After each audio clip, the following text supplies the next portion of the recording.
gue suka bilang ke orang-orang kalau KUHP atau Kitab Undang-Undang Hukum Pidana itu mencerminkan peradaban sebuah bangsa. Semakin banyak lo mengkriminalisasi semua tindakan, makin sebenarnya negara lo sedang menyatakan bahwa masyarakat gue nggak beradab. Padahal kan sebenarnya juga banyak orang yang nggak bisa menikah karena alasan-alasan tertentu, misalnya alasan agama, budaya, perbedaan atau mereka dari misalnya tidak punya KTP misalnya karena status mereka dan macam-macam. Jadi ini membuka ruang untuk ketidakadilan banget gitu. Terutama bagi masyarakat adat. Yes. Masyarakat adat dan penduduk Indonesia yang ada di wilayah terpencil dan terluar. Akses mereka untuk bisa ke KUA entah ke catatan sipil itu susah banget, Jess. Bokap gue tuh dulu ya, itu hobi banget bikin kawin massal. Oh iya bener, inget gue. Terus gue tuh nggak tahu, terus gue pikir tuh suatu hari waktu gue datang, gue pikir tuh kawin massal tuh adalah orang-orang muda yang nggak punya duit terus dinikahin gitu ya. Begitu gue datang, kakek-kakek, nenek-nenek. Tapi kenapa sih ada hari anti kekerasan terhadap perempuan tapi nggak ada tuh hari anti kekerasan terhadap laki-laki ya?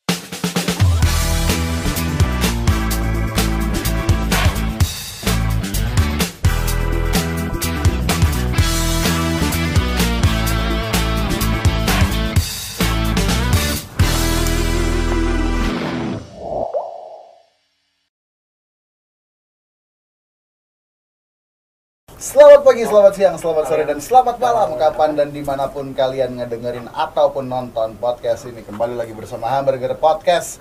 Joke is not a crime. Tuh ada logonya di situ. Dan selain ada logonya di situ, ini ada Inai. Dan ada teman-teman lain yang bisa perkenalkan dirinya sendiri. Silakan. Halo kawan-kawan, apa kabar kawan-kawan Hamburger? Aku Tiwi dari YWHI. Salam kenal. Halo, saya Devi dari Magdalene. Dan yang terakhir saya Arlin dari HRWG.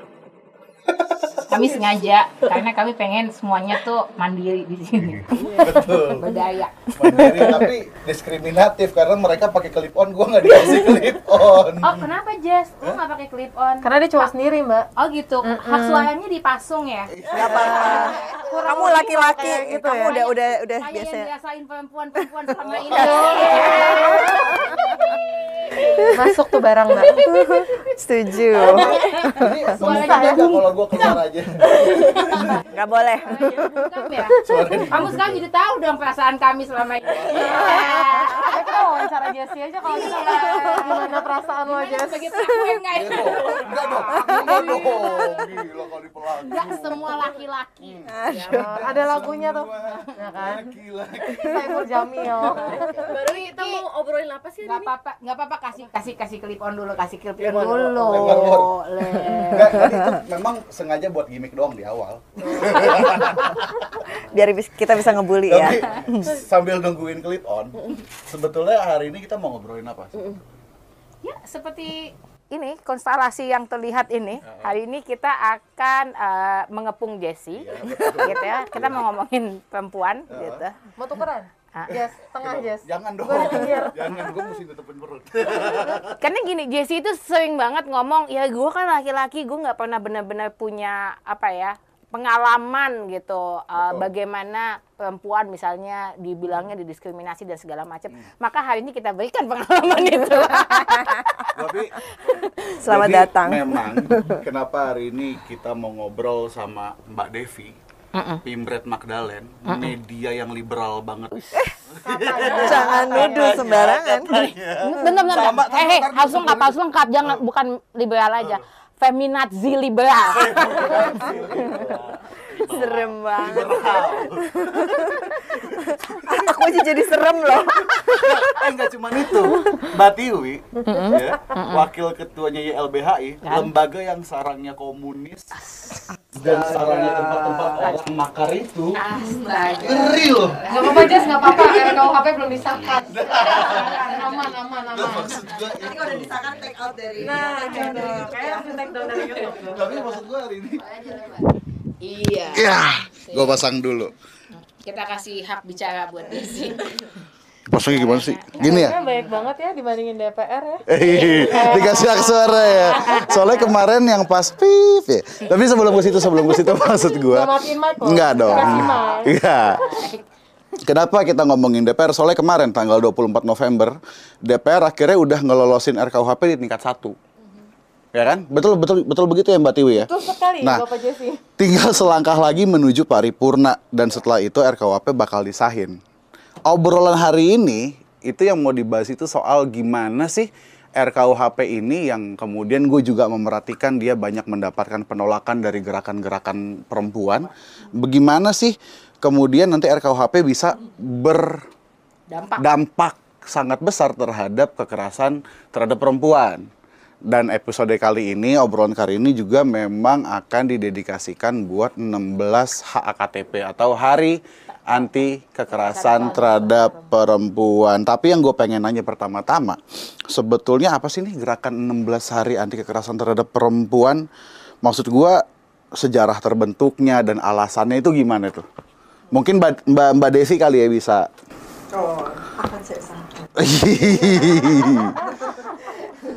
Jadi ya seperti namanya sih, sebenarnya 16 hari di mana kita semua diajak untuk berkampanye untuk berkontribusi untuk upaya penghapusan kekerasan terhadap perempuan. Dan ini sebenarnya udah dimulai dari tahun 91, namanya Women's Leadership, Global Leadership kalau nggak salah ya. Nah itu di apa namanya jatuhnya itu di tanggal pertama adalah Hari Penghapusan Kekerasan Terhadap Perempuan tanggal 25 November dan hari terakhir tanggal 10 November Hari Hak Asasi Manusia. Jadi dalam kurung waktu 16 hari itu juga ada beberapa hari. 10 Desember. 10 Desember tadi. November. Mundur dong. Nah itu jadi ada hari AIDS juga, ada hari penghapusan perbudakan apa macam-macam dalam 16 hari. Banyak banget kan ya. Jadi sebenarnya anti korupsi. Banyak jenis apa namanya aktivisme juga di dalam itu. Tapi memang selama 16 hari ini diajak semua untuk ikut kayak memobilisasi. Terus idealnya sih gitu ya, dalam satu tempat tuh kita bisa memobilisasi berbagai upaya gitu. Jadi nggak jalan sendiri-sendiri. Bentar, gue potong bentar, Pak. Tadi kan waktu tahun 91 itu Women's Leadership. Berarti itu harinya Megawati. Oke, lanjut. Gue nggak ikut di grup. Grup anak presiden.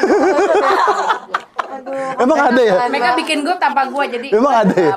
Emang ada grupnya? Nggak ada. Gue pikir ada. Ada tapi gue nggak diajak, gue nggak tahu. Iya. Terus lanjut, Pak. Ini sih basically. Jadi tiap tahun tuh ada apa namanya, ada tema-temanya lah, kayak saya tahun ini Unite Against kekerasan terhadap perempuan dan anak perempuan kayak gitu. Oke. Tapi kenapa sih ada Hari Anti Kekerasan Terhadap Perempuan tapi nggak ada tuh Hari Anti Kekerasan Terhadap Laki-laki yang seperti gua yang tadi nggak dikasih clip on gitu, atau seperti gua yang udah tahu di studio ini ada kecoa terus gue tetap harus dipaksa rekaman, itu kan kekerasan buat gue ya, dan gue laki-laki. Tapi kenapa nggak ada 16? Kenapa nggak ada 16 hari anti kekerasan terhadap laki-laki? Padahal laki-laki juga mengalami kekerasan gitu, maksud gue. Mereka juga korban ya. Laki-laki juga korban gitu. Meskipun di pertanyaan ini jangan lupa ya, di pertanyaan ini gue udah tulis ini pertanyaan gimmick. tapi gini, pertanyaan yang banyak semua orang. Iya. Kenapa gitu? Mbak Tiwi kali ya. Bebas. Kata Mbak Tiwi tadi perasaan perjanjiannya nggak begini.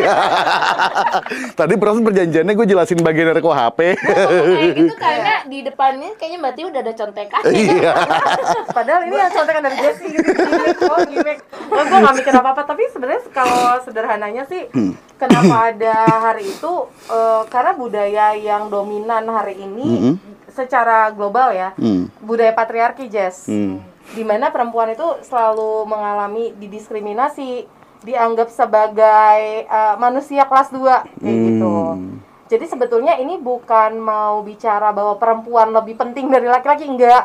Ini bicara soal kesetaraan dan fenomena yang terjadi memang korban kekerasan dalam konteks global gitu ya, karena perempuan, karena seorang manusia mengalami kekerasan karena status perempuannya, yaitu cuma ada di perempuan. Nggak ada laki-laki yang mengalami kekerasan karena kelaki-lakiannya. Oke.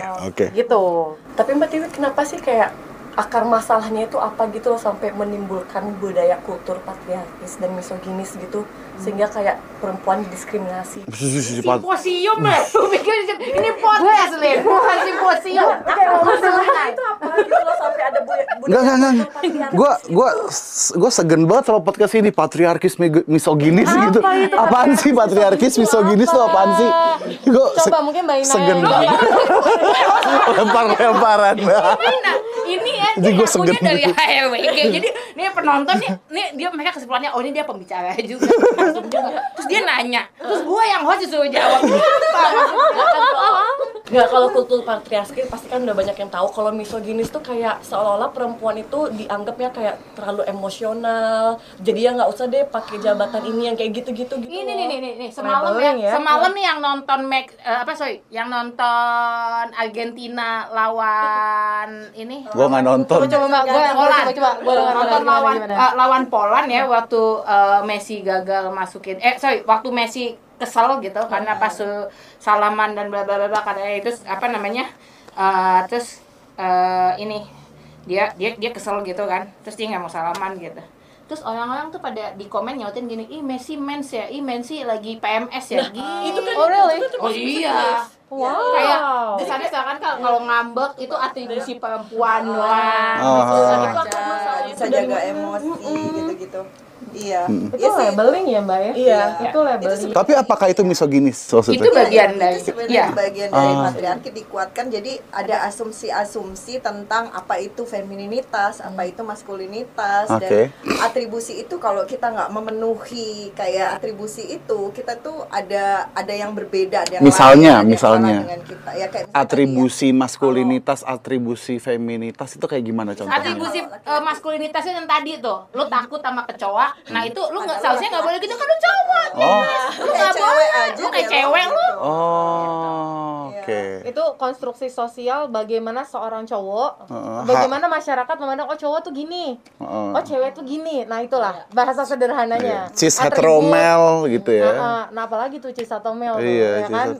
Apalagi gua kan badan gede brewokan gitu ya. Takut sama kecoa. Takut sama kecoa. Iya. Misalnya gua yang berusaha untuk nangkepin kecoanya, lu yang enggak. Wah, parah. Maksudnya kalah sama cewek. Nah, jadi enggak berarti sebetulnya patriarkisme itu dia merugikan si laki-laki sendiri sebetulnya. Ya kan, laki-laki nggak boleh nangis, buset orang gue pengen nangis, ngapa emang kan gitu ya? Bener banget, Jess. Laki-laki bukan Superman. Betul sih. Superman juga bukan. Gue nggak apa-apa, tapi abis itu banting-banting. Iya. Tapi enggak, ini belum terjawab. Secara singkat, patriarkisme itu apa, misoginis itu apa, itu yang belum gue dapetin. Patriarki semua sumber dari semua itu, akar permasalahannya itu di patriarki. Jadi budaya yang dimana laki-laki itu sebagai gender yang paling dominan, yang menguntungkan, yang berkuasa di semua bidang, mulai dari politik, budaya, sosial, ekonomi dan sebagainya gitu. Dan misogini itu mungkin selangkah lebih maju ya, mungkin dari sisi ekstrimnya. Jadi manifestasi dari patriarki itu adalah kebencian terhadap perempuan, yang salah satu bentuk-bentuknya itu adalah kayak kekerasan terhadap perempuan kayak gitu. Dan ini yang makanya harus ada hari ini gitu loh, Jess, bukannya. Berarti patriarki itu kan patriarki itu kan menggambarkan laki-laki harus seperti yang kayak alpha male gitu ya. Semacam cowok-cowok yang kerja di Alfamart gitu ya. Dihargai. Makanya kalau yang nggak kayak Alfamart, lu dibully gitu kan. Lu dibully nggak sih waktu dulu? Ya udah, lanjut. Gue ngelawak. Gue nggak jelas sih. Lanjut. Iya. Jadi lu udah tahu kan jawabnya kenapa ada hari 16 hari anti kekerasan terhadap perempuan dan gak ada terhadap laki-laki? Iya betul. Gue udah memahami bahwa. Coba diulangi. Ini bukan kelas ya, ya. Ini podcast. Tadi pertama udah. Tapi kan simposium. Bukan. Tapi bukan berarti memang benar, bukan berarti laki-laki nggak bisa jadi korban dari itu semua tadi. Betul, bisa, tetap bisa. Makanya sebenarnya kalau perilaku kekerasan dan segala macam itu kita bicarakan untuk yuk dihapus yuk gitu. Maka dua-duanya sebenarnya juga mendapatkan keuntungan. Kebaikannya tuh buat dua-duanya gitu. Jadi bukan cuman ini nih perempuan mau balas dendam nih ke laki-laki. Ngapain balas dendam? Enggak.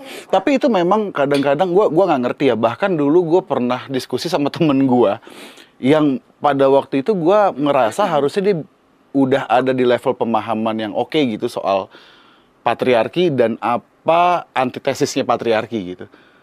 Artinya kan antitesisnya patriarki dalam konteks hari ini kan adalah bagaimana kita memandang semuanya secara setara dan segala macam. Dia bisa ngomong begini, antitesisnya patriarki ya adalah matriarki. Hah? Loh. Jadi antitesisnya misogini adalah misandri. Enggak. Tapi maksud gua miskonsepsi yang ada di kepala para laki-laki ini, dan barangkali termasuk gua masih menyimpan residu-residu itu kan nggak bisa dihindari karena bagaimanapun gua dan laki-laki tidak mengalami itu ya. Maksud gua sebagaimanapun ada laki-laki yang kemudian menjadi ally dalam gerakan perempuan, tapi dia tidak menggunakan sepatunya. Kan gitu ya. Kita cuma bisa berusaha sampai dia di sini nih. Kita paling cuma bisa mendekati paling mentok segini. Nggak bisa benar-benar sampai ngerasain hal yang sama gitu. Ya kan? Nah, makanya kemudian gue pengen tanya nih, pengalaman-pengalaman 4 teman gue yang hari di sini yang luar biasa ini, ada nggak pengalaman-pengalaman yang bisa di-share atau contoh pengalaman yang kalian tahu gitu soal bagaimana sih diskriminasi terhadap perempuan dalam kehidupan sehari-hari gitu. Yang barangkali di beberapa dari kalian itu menjadi alasan untuk oke, gue harus turun ke dalam gerakan hak-hak keperempuanan ini misalkan. Hak perempuan. Makanya gue juga ini mau mulai dari mana ya, saking banyaknya. Ini kebetulan waktu tinggal 5 menit lagi. Berantem Terserah deh siapa yang mulai duluan. Alin mungkin. Alin. Kalau pelecehan verbal tuh bisa nggak sih? Bu, bisa banget, bisa banget. Ini pengalaman sendiri kan. Jadi pas itu ada acara ya kan di luar Jawa gitu. Acaranya itu bareng sama Komnas HAM gitu. Nah pas itu kan aku bantu-bantuin kan, kayak maksudnya yang ngasih itulah mikrofon dan bla bla bla. Nah pas itu ada pegawai daerah gitu, jabatannya udah tinggi gitu di sana kan. Nah pas itu aku lagi mau ngasih mic ke dia ya kan, karena dia belum dapat mic tuh. Aku pasti tapi kayak gini gitu kan. Terus tau nggak dia bilangnya apa? Ih kelihatan ya masih perawan megang mic-nya kayak gitu. What the kayak gitu. Awalnya aku nggak ngeh kan, kayak cuma jawab hehehe cuman gitu aja kan. Nah terus si orang Komnas HAM, kebetulan dia cewek juga. Nah si orang dari Komnas HAM ini bilang, ih Arin kamu tuh bisa laporin tahu itu termasuk pelecehan verbal. Hah yang mana ya? Itu yang tadi, yang masalah kamu pegang ininya. Terus baru ngeh tuh akhirnya, oh jadi mic disamakan dengan megang itu gitu kan. Jadi kayak cara megang mic-nya buat ngasih dia ke mic-nya, dia langsung ih kelihatan masih perawan digituin gitu. Dan itu dilakukan oleh pejabat. Di dunia profesional itu sangat dan itu di depan orang-orang banyak yang denger gitu loh. Dan dia nggak malu ya? Iya, dan dia hahaha ketawa-ketawa ya. Makanya aku sebagai cewek juga jawabnya cuman hihi, iya. Cuman dijawab sebagai ketawa doang gitu. Dan mungkin pada waktu itu Arvin juga nggak benar-benar sadar yang diomongin itu apa gitu ya. Karena kadang-kadang itu belakangan baru. Iya. Barusan dia ngapain gue ya? Iya. Belum connect. Karena apa ya? Apa istilahnya tuh caught off guard gitu. Jadi lu bener-bener ya, karena itu sesuatu yang lu nggak nyangka ya itu bakal terjadi. Shock gitu, terus butuh waktu memproses ya Mbak? Iya. Termasuk pada saat misalnya kekerasan seksual fisik ya.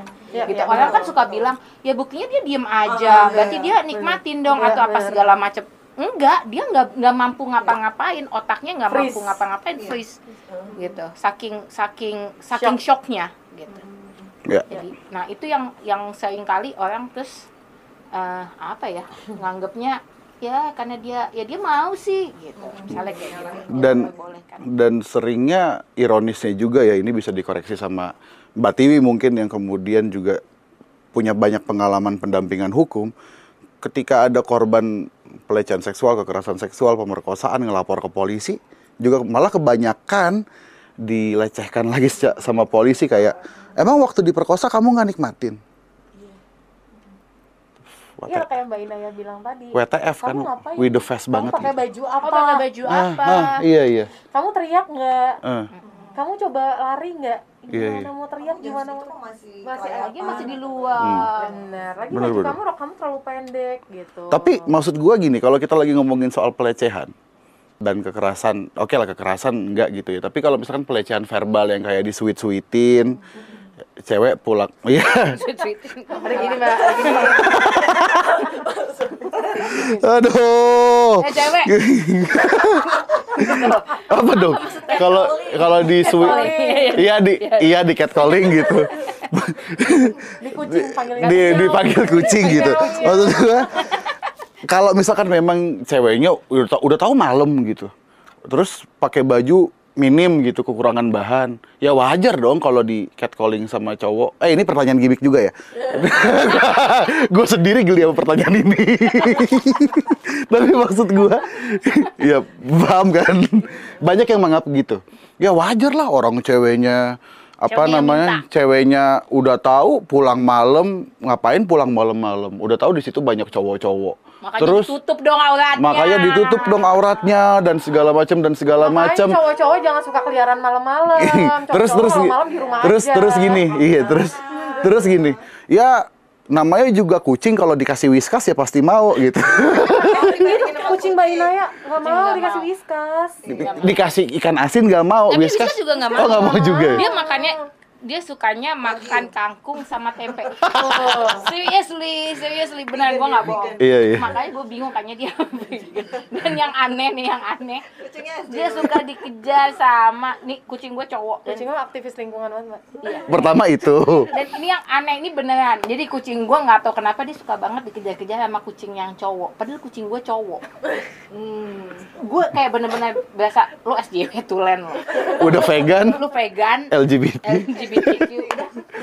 Oh ini banget. Balik ke pertanyaan gue.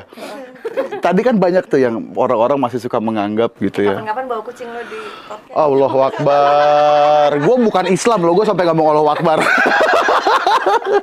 Ini sampai disahkan loh, nggak boleh. Ya Allah, iya lupa lagi gue.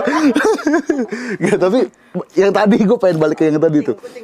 Iya, maksudnya catcalling. Ya namanya juga udah tahu banyak cowok, terus udah jam 11 malam dia masih keliaran pakai baju yang cuman nutupin dada sama nutupin paha doang. Yang gitu-gitu loh, yang bajunya minim dan segala. Pertanyaan lo kenapa itu terjadi gitu ya? Maksud gua, iya seperti itu. Ya kan itu yang jadi alasan gitu maksudnya. Itu yang sering menjadi alasan untuk orang menjustifikasi rap culture dalam bentuk itu kan balik catcalling. lagi ke pandangan bahwa perempuan itu harus berperilaku certain way gitu. Seperti ini, nggak boleh keluar malam, berpakaian harus ditutup, nggak boleh cekakakan atau apalah gitu, duduk juga harus gimana gitu. Jadi kalau di luar itu ya jadi kayak ya lu oke aja lu dilecehkan gitu kan. Itu lu sendiri yang itu kan karena pandangan-pandangan seperti itu yang melanggengkan itu. Ngeri banget sih. Itu sosial konstruk bahwa perempuan tuh harus begitu, bahwa semuanya harus ditutup. Dan itu maksud gini. Itu kemudian jadi merendahkan banyak banget pihak. Pertama itu merendahkan laki-lakinya sendiri. As if laki-laki itu nggak mampu untuk menahan hasrat. Ya, itu. Dan kayak seakan-akan laki-laki tuh kalau lihat cewek gitu pasti bawaannya begitu, pasti langsung engas gitu. Enggak. Engas. Bahasanya abang-abangan banget. Ya habis gimana? Ribet gua. Iya. Ntar ada penjelasannya engas itu apa nanti di sini. Tapi ada ini loh, Jess, ada satu museum tentang kekerasan terhadap perempuan.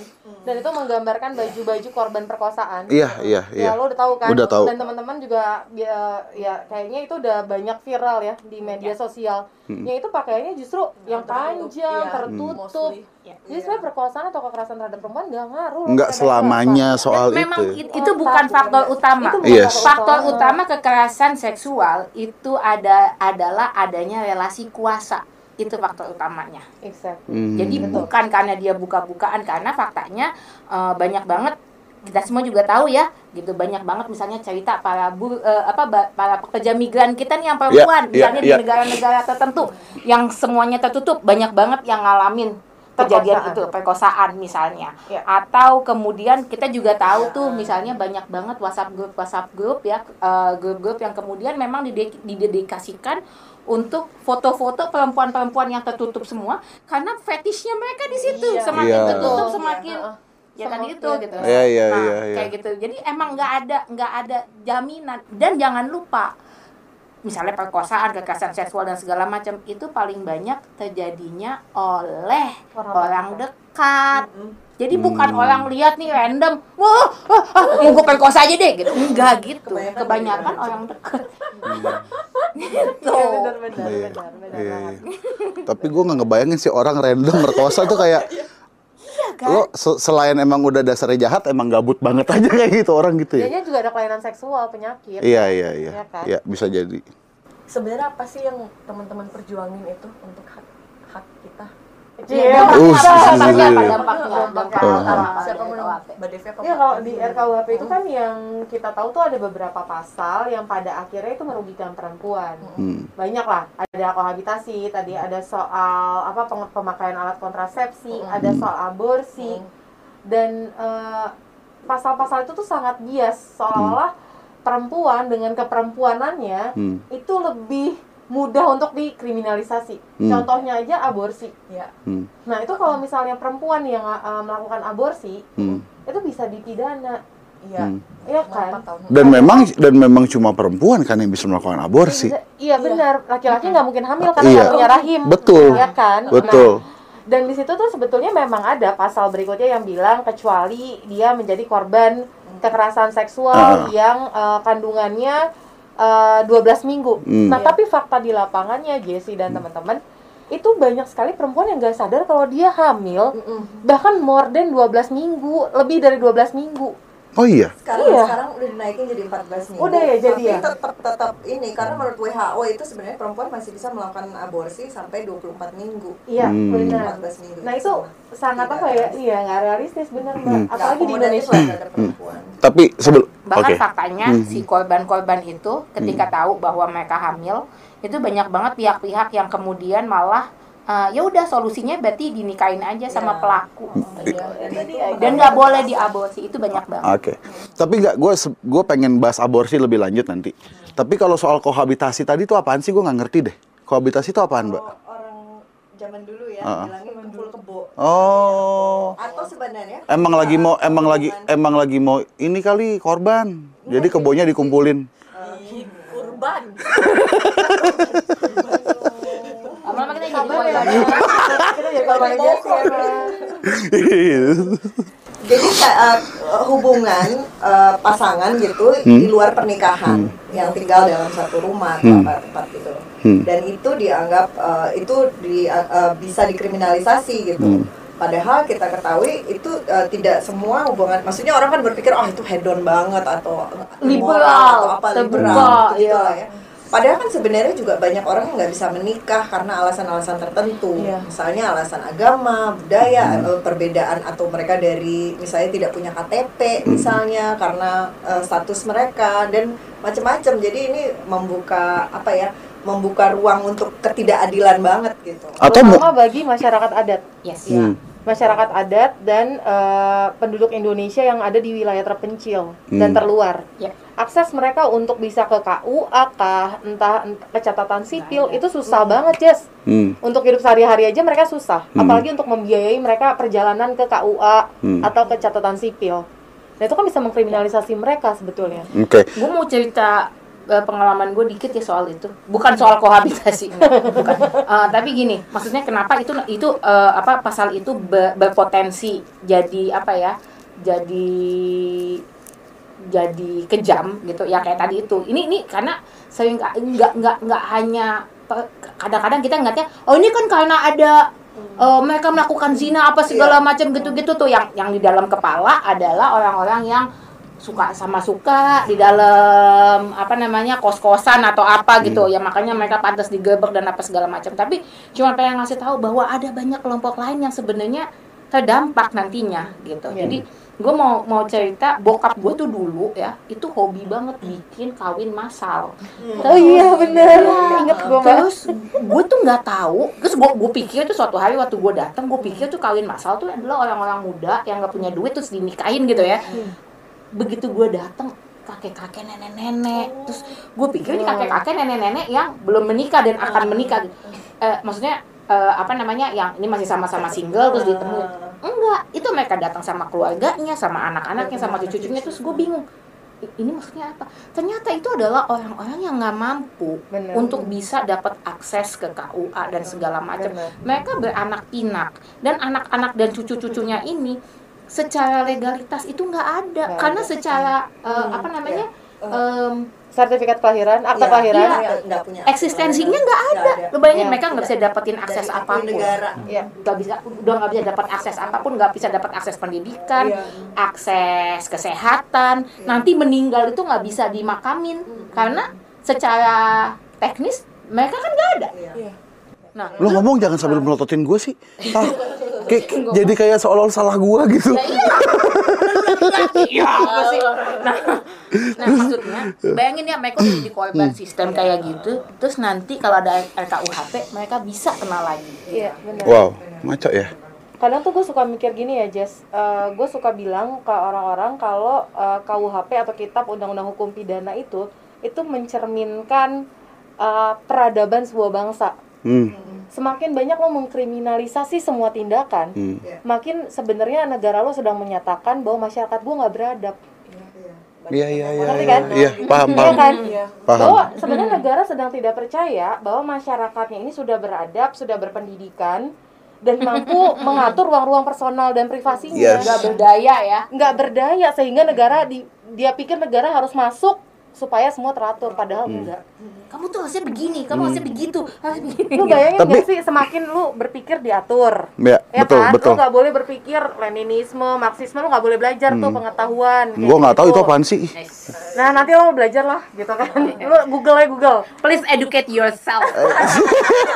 Twitter ya. Jempol coy. Belajar jangan dari Twitter. Semakin lu diatur, aurat lu harus kayak gini. Lu nggak boleh begini. Itu kan lu makin bilang bahwa masyarakat Indonesia tuh nggak beradab, bos, gitu. Jadi gue harus atur bagaimana dia harus tinggal, sama siapa harus tinggal, nikahnya harus bagaimana, mikirnya harus apa, anaknya harus berapa, having sex-nya harus kapan aja, Wow. sama siapa aja, hamilnya bagaimana. Waduh, iya ya. Lu bayangin gak sih? Dan gue tadi kepikiran juga ketika lagi ngomongin soal kohabitasi ya. Jangan-jangan nggak melulu soal kumpul kebo atau hubungan-hubungan yang di kepala orang-orang ini selalu berbau seks. Gitu. Bisa jadi misalkan gempa Cianjur nih kemarin, ya. Terus gua gitu, gua ngekos sendiri. Terus sepupu gua yang dari Cianjur datang ke tempat gua, Jess, gua habis kena gempa nih di Cianjur. Boleh gak gua nginep di kosan lo? Taruhlah jangan sepupu, mungkin temen. Iya. SMA iya. apa gitu. Terus gue bisa ditangkap gara-gara itu. Bahkan adek lo deh. Selama lu nggak bisa membuktikan, kan kita nggak bawa kakak ke kosan ya. Iya. Biasanya kan kakak itu di rumah bokap nyokap. Iya. Lu nggak bisa membuktikan dia adek lo. Lu dipidana lo. Wah, itu nggak masuk akal sih menurut gua. Kalau itu sih gue juga nggak percaya kalau dia ada bawa adik. Cuma adik. Minimal lu 2 kali 24 jam di kantor polisi sampai orang tua bawain kartu keluarga. Gua bingung tuh kalau misalkan gua lagi di posisi kayak gitu ya. Terus gua telepon bokap gua, "Pi, bawain kakak dong." Bokap gua nggak bisa bawain, soalnya udah mati. Makanya si paling dah kejok. Tapi kalau misalkan tadi nih ngomongin soal aborsi ya, maksud gua bukannya memang kemudian kita harus menolak aborsi gitu, maksud gua. Kata gua kan, barusan gua yang ngomong. Soalnya kan aborsi itu kan pembunuhan gitu, dan kita juga bisa ngelihat gitu ya, aborsi itu jangan-jangan merupakan bentuk tidak bertanggung jawab atas perbuatan yang dilakukan. Misalkan kau udah tahu kalau berhubungan seksual bisa hamil terus tetap berhubungan seksual padahal nggak pengen punya anak gitu-gitu. Dan lagi-lagi ini pertanyaan gimmick ya. Gua nggak redo memposisikan diri gua. Kayaknya nanti di podcastnya harus ditulis semua pertanyaan Jessie gimmick. Jessie nggak gitu kok. Biar lo nggak berulang-ulang. Iya masalahnya gitu. Nggak, dia besok diputusin sama ceweknya kalau ceweknya nonton. Kok kamu gitu? Bisa gini. Pertanyaannya apa? Kenapa menolak aborsi? Maksudnya kenapa aborsi ditolak? tidak baik. Bukannya aborsi memang bentuk orang nggak tanggung jawab, pembunuhan dan kalau udah tahu lo nggak mau hamil ya ngapain lo tetap begituan? Itu mendukung seks bebas. Mendukung seks bebas. Kan berarti kan pilihannya kalau ada seks bebas ada seks bayar kan? Enggak, seks terkungkung. Kan kalau bahasa Inggrisnya free sex sama paid sex. Netflix ya, harus bayar. Kalau ngomongin soal aborsi itu kan ngomongin soal kehamilan yang tidak diinginkan atau kehamilan tidak direncanakan. Ini kita ngomongin data aja ya. Di Indonesia 40% dari kehamilan itu adalah kehamilan yang tidak direncanakan. 40%. Dan dari 40% itu kebanyakan tidak diinginkan. Dan kita ngomongin bukan pasangan yang melakukan tadi ya free sex gitu ya. Kita ngomongin keluarga, orang tua yang sudah punya anak, mungkin 2 atau 3, yang sudah tahu bahwa kapasitas ekonominya udah nggak mungkin lagi membiayai anak, atau orang mungkin yang baru membangun keluarga, atau orang yang dalam kasus tertentu adalah korban kekerasan seksual. Jadi banyak banget nih kalau kita ngomongin soal aborsi. Nah, yang tidak adil dari ini adalah memandang aborsi itu dari kacamata moral. Kan kita sebagai, kalau harusnya pemerintah negara itu kan harusnya moral itu di luar ini ya, di luar kalau ngomongin soal legal itu kan harusnya moral ada di luar itulah. Paling tidak yang dilakukan adalah menjamin keamanan dan hak-hak mereka untuk hidup dengan aman, sehat dan sebagainya. Dan ini sama sekali tidak, karena dalam kasus tertentu juga selain kehamilan tidak diinginkan juga aborsi itu kan juga bisa karena kesehatan. Jadi berapa persen nih, 40% dari masyarakat atau perempuan yang hamil yang tidak direncanakan atau tidak diinginkan ini akhirnya didinai gitu haknya untuk bisa sehat, karena akhirnya kalau orang butuh aborsi biasanya akan aborsi kok. Dan mereka akhirnya mengambil jalur yang tidak legal, jalur yang tidak aman. Akhirnya berdampak ke kesehatan mereka, kadang bisa kematian juga. Tapi gue nggak masuk di kepala gue gitu kalau ada orang yang menolak hamil lagi karena alasan ekonomi. Karena kan kata orang-orang anak itu adalah rezeki. Bor, ini Bor. Aduh. Ini Bor, sini. Ini kamu anak kami. Kamu anak semua. Lo kan rezeki sini. Gue tuh kebayang semua anak di Indonesia rezeki semua. Serem ya. Ntar harus kita masukin di editing fotonya Rizky. Dan banyak anak-anak. Oh ya rame. Tapi Jess, iya. nyokap gue tuh dulu waktu, kalau nggak salah gue lupa deh. Itu tesisnya nyokap gue apa bukan ya? Maksud gue lupa. Tapi dulu nyokap gue salah satu penelitiannya itu adalah yaitu perempuan-perempuan yang di daerah, anaknya 23, 20, 15. 23 itu maksudnya 23. Gue pikir 23 itu 2 sampai 3 gitu. 23. Iya, 15 gitu. Dan itu karena mereka nggak punya akses kepada alat kontrasepsi dan segala macam gitu. Nah, banyak dari mereka yang sebenarnya udah nggak pengen hamil lagi, lu bayangin aja udah anak segitu gitu. Dan itu kemudian kadang-kadang mereka melakukan ya tadi itu yang dibilang berusaha untuk gugurin secara apalah, makan durian, minum kating deng pakai merica gitu, makan nanas muda yang kayak gitu. Oh iya, jadi juga pengen ngegugurin gue karena udah punya anak 3 gitu kan. Jadi anak 4.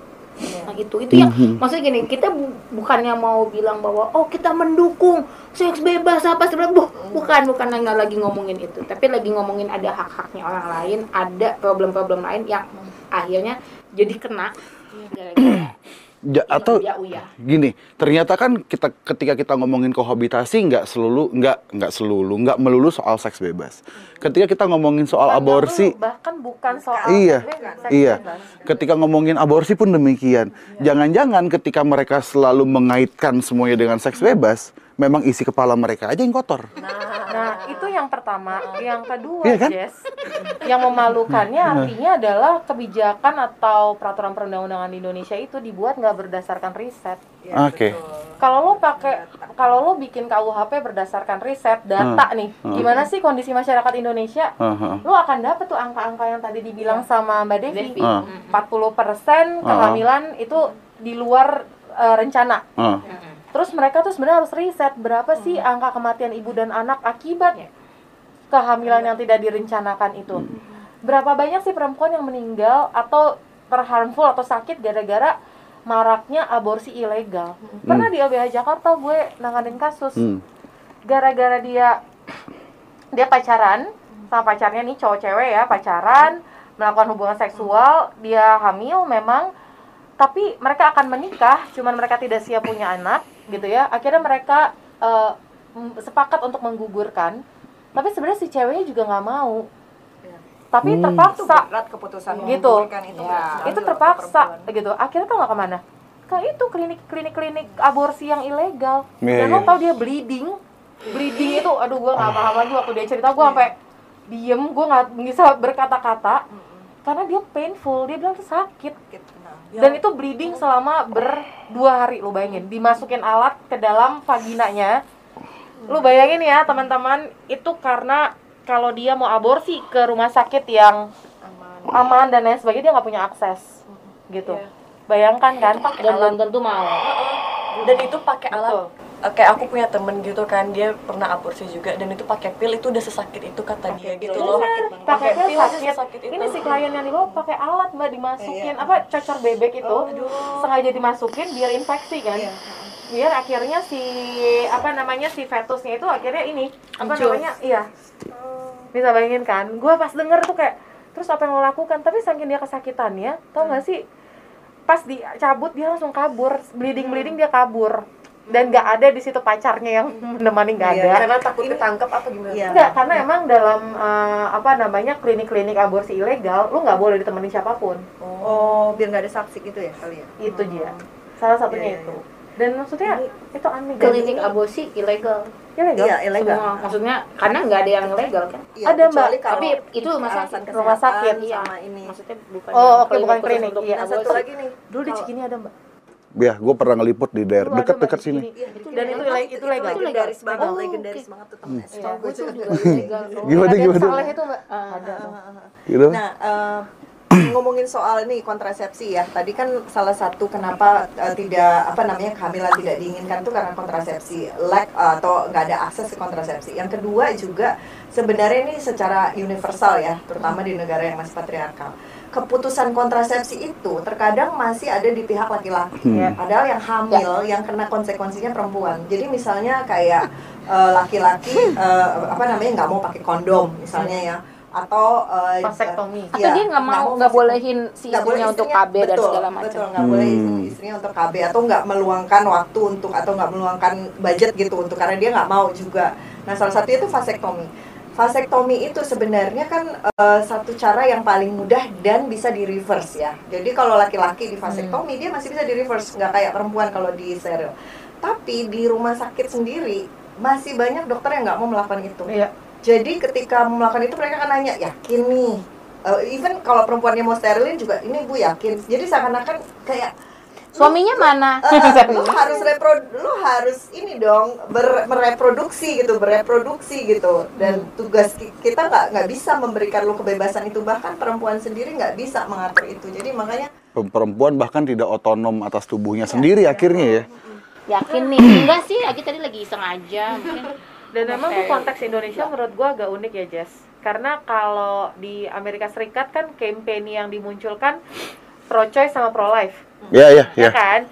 Kalau lu tidak mengizinkan aborsi, artinya lu pro-choice. Lu dianggap pembunuh dan lain sebagainya. kalau lo menolak aborsi lo pro life, Pro-life, pro kehidupan. Iya. Nah ternyata untungnya, menurut gue untung ya di Indonesia tuh nggak se ekstrim Mbak, menurut gue nggak sebodoh itu melihatnya. Gitu, nggak sesimpel itu melihatnya. Karena bicara aborsi itu bukan cuma soal lo setuju orang hidup atau mati, enggak. Kompleks gitu di dalamnya.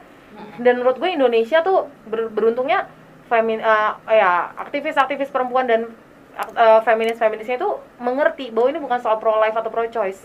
Ini soal bagaimana kesehatan terhadap perempuan, bagaimana seorang anak juga bisa dibesarkan dengan baik gitu kan, karena orang tuanya plan gitu. Betul. Nah itu sebenarnya panjang banget gitu, kompleks. Ini bukan persoalan pro life atau pro choice, itu soal moral. Ini ya. Enggak dong, bukan juga dong. Ini persoalan moral, enggak dong. Ini soal moral, ini persoalan agama. Iya. Jangan bawa-bawa syariat kalau buat muasin syahwat. Dengar tuh. Lu berurusan dengan itu ya, ini syahwat banyak loh, syahwat kekuasaan. Iya, betul. Tapi ini balik lagi kontrasepsi. Ini ironisnya juga RKUHP ini juga salah satunya adalah melarang itu pendidikan. Exactly. Itu yang gue pengen nanyain. Tadi padahal itu adalah sumber dari untuk menginikan kalau mau ngomongin soal pencegahan aborsi dan segala macam ya. Karena tadi kan Cik Inai cerita bahwa tesis nyokap ya, yang menemukan orang-orang di sana punya anak sampai 23 dan segala macam karena mereka tidak memiliki akses terhadap alat kontrasepsi dan tidak punya pengetahuan. Lah sekarang sudah sekian puluh tahun berselang, pemerintah masih mengeluarkan gagasan yang sama bahwa edukasi soal kontrasepsi lo bisa dipidana. Bayangkan gua lagi ponakan gua kelas 6 SD nanya, "Om, ini apaan?" "Ini namanya kondom. Fungsinya buat apa, Om?" "Fungsinya buat begini." Terus ada polisi lewat, gua ditangkap. Ini yang goblok gua apa polisinya sih, maksud gua. Gitu. Iya. Dan sedihnya tuh sebenarnya pendidikan seks itu penting banget. Pendidikan seks kan nggak hanya tentang kontrasepsi ya, tapi pendidikan seks secara keseluruhan. Dan di Indonesia sampai sekarang nih, karena tahun lalu Magdalene bikin research dan bikin kayak project jurnalistik tentang ini, sampai saat ini memang masih hampir nggak ada gitu pendidikan seks, kecuali yang di kayak ngomongin di biologi lah ya, soal reproduksi segala macam. Nah, jadi akhirnya tanggung jawab ini diberikan kepada kayak komunitas-komunitas yang berbasis organisasi atau komunitas gitu yang atau ya organisasi institusi agama juga kalau misalnya nggak terlalu tradisional ya, nggak terlalu kolot gitulah.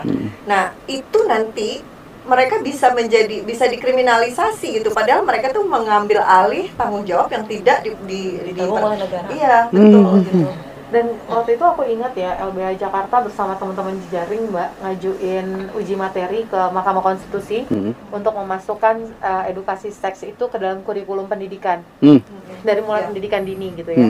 Dan itu ditolak waktu itu oleh Mahkamah Konstitusi. Salah satu alasannya yang aku ingat adalah pendidikan seks itu adalah tanggung jawab keluarga. Nah sekarang gue tanya, lo diajarin nggak sama nyokap bokap lo tentang seksualitas? Enggak. Gua aja enggak. Lu aja yang paling muda enggak ya? Gua dulu belajarnya manual sih. Manual ya, bukan otomatik ya. Majalah diajarin cuman diingetin gitu. Jangan itu dinasehatin lah. Iya. Tapi gue nggak ngerti apa pentingnya sih sebenarnya pendidikan seks. Karena yang perlu diketahui dari seks itu hanya satu, jangan dilakukan karena berdosa. Apa yang perlu diajarkan? Akhirnya anak-anak pada nonton bokep gitu. Akhirnya mereka melihat itu sebagai edukatif gitu. Enggak, bahkan nggak edukatif. Nah ini nih yang gue bilang, kalau pemerintah dan DPR-nya bikin kebijakan nggak based on riset. Iya. Jadi baru aja kejadian, masih bisa dicek nih di media sosial atau media online. Ada 3 orang anak nih, anak usia anak ya, 3 orang apa 5 orang gue lupa, gara-gara nonton video bokep, dia melakukan kekerasan seksual ke anak lainnya. Aduh. Jadi mereka mau praktek learning by doing, coba bayangkan. Bokep zaman sekarang kan banyak mengandung kekerasan ya. Betul. Saya nih lah di sosial media ya Bukan berarti hanya gua nonton ya. hanya karena Nonton. ini di sosial media hanya karena ada tulisannya situ ini konten 18 plus ya. Terus otomatis misalnya kalau gua anak kelas 5 SD terus gue kayak oh ini 18 tahun enggak deh aku kan punya kesadaran yang baik. Justru malah Iya kayak apaan sih Tapi- terus mereka nggak dibekali. Iya, jadi kalau kayak maksudnya psikolog, antropolog, sosiolog kok nggak dipakai di negara ini. Penelitian-penelitian nggak dipakai, nggak guna mereka gitu kan. Riset tuh nggak ada gunanya. Nggak ada gunanya. Jurnal untuk apa? Pokoknya pakai dalil agama aja gitu.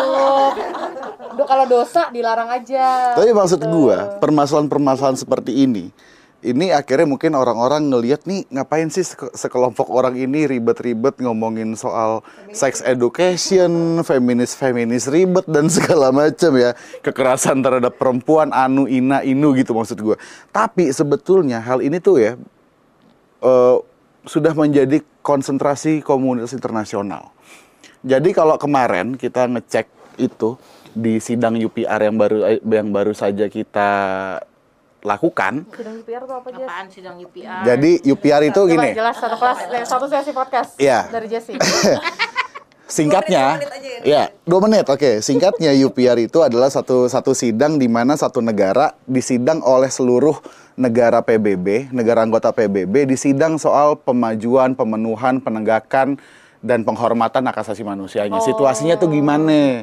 Nah, Indonesia disidang nih sama 100 dirujak ya sama semuanya. dirujak nih sama 108 negara nih.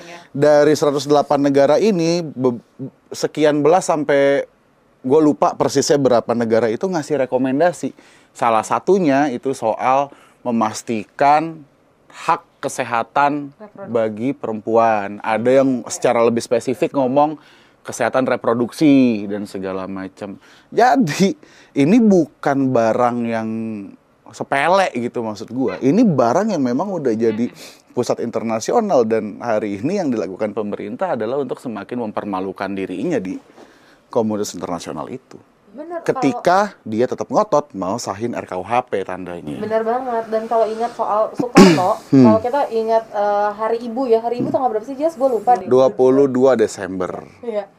Itu kan sebenarnya kalau lihat sejarahnya ya. Iya, gue paham. Tahu Iya, kan iya. gimana Soekarno sebetulnya lagi berpikir bahwa perempuan itu punya peran yang besar dalam menentukan arah negara. Betul. Jadi bukan cuma urusan dapur, kasur, sama apa sih? Sumur, 3 ur ya. Iya kan, dulu kan gitu kan dikenalnya kayak gitu. Nah, tapi peringatan 22 Desember itu diingetin lagi nih bahwa perempuan tuh punya peran penting Betul. untuk mengedukasi ya generasi-generasi Karena bangsa ini. 22 Desember itu adalah Hari Kongres Perempuan Indonesia pertama tahun 1928. Bersamaan sama Sumpah Pemuda setelahnya tuh. Iya.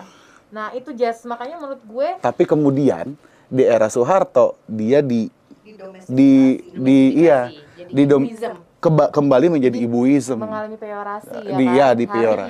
Hari Ibu sebagai ibu yang melahirkan dan mengerjakan urusan-urusan domestik. Karena perempuan itu baru menjadi seseorang, menjadi mulia, punya nilai ketika dia jadi ibu. Iya. Ibu which is punya anak ya, Mbak? Punya anak. Maka dan melahirkan sendiri. Kata tidak sesar. dan disusui. Maka Kalau orang Batak satu lagi dan punya cucu. iya kalau orang Batak ya sepakat. Dan dirawat sendiri. Pak sambil bekerja. Iya, di rumah aja, fokus. Makanya kemudian gagasan Soekarno soal peran perempuan dalam menentukan arah negara ya itu digenapi oleh Megawati menjadi presiden. Gua koplo. Makanya Megawati Soekarno Putri. Enggak, itu di negara yang gua nggak tahu di mana. Wakanda. Wah, bisa ini loh, bisa perbuatan tidak menyenangkan loh. Oh, iya. Pencemaran nama baik loh, Jess. Hati-hati, Jess. Kan kalau yang tercemar kan tinggal dicuci lagi. Oh, iya, Lagi bener. pencemaran nama baik orang-orang pada repot ya, mereka itu pencemaran lingkungan diam-diam aja. Bisa dicuci. Jadi apa yang harus kita lakukan terhadap RKUHP? Demo. Langsung call to action banget nih. Sebenarnya harus dilakukan ya bilang DPR berhenti. Tapi kalau kita ngomong nggak didengar, ya kita nggak cukup ngomong, ya kan harus aksi. Pembangkangan sipil. Yang menarik. Jadi Civil disobedience. civil disobedience. Jadi buzzer-buzzernya pemerintah dan DPR sekarang sedang mengkooptasi. Apa sih kooptasi, Jess? Merebut. Jelaskan dalam 2 menit, 1 menit aja. Nggak usah, merebut gitu. Merebut bahasa-bahasa yang selama ini dipakai oleh aktivis-aktivis. Misal, Hari ini hashtag yang lagi rame oleh buzzer-buzzernya pemerintah dan DPR untuk mendukung RKUHP adalah karena kita butuh KUHP yang baru. Karena kita perlu menghapuskan KUHP yang kolonial, katanya. Wih, ngeri bener. Padahal produknya dia lebih kolonial. Jadi Kita butuh baru, tapi butuh baru ya harus yang lebih bagus. Betul. Harus lebih baik. bukan sekedar upgrade. Itu lo ibaratnya lo minta mobil baru di zaman sekarang ini atau misalnya lo minta handphone baru.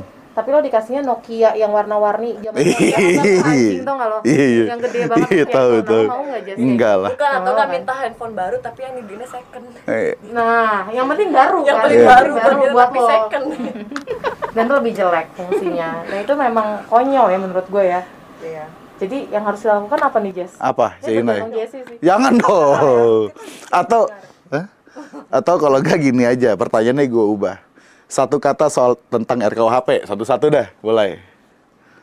Tunda. Kalau jorok ribet kan ya kalau gua ngomong kasar ya. Enggak apa-apa. Enggak. Harus satu kata banget nih. Ya terserah deh, 3 kata juga enggak apa-apa. Satu frase.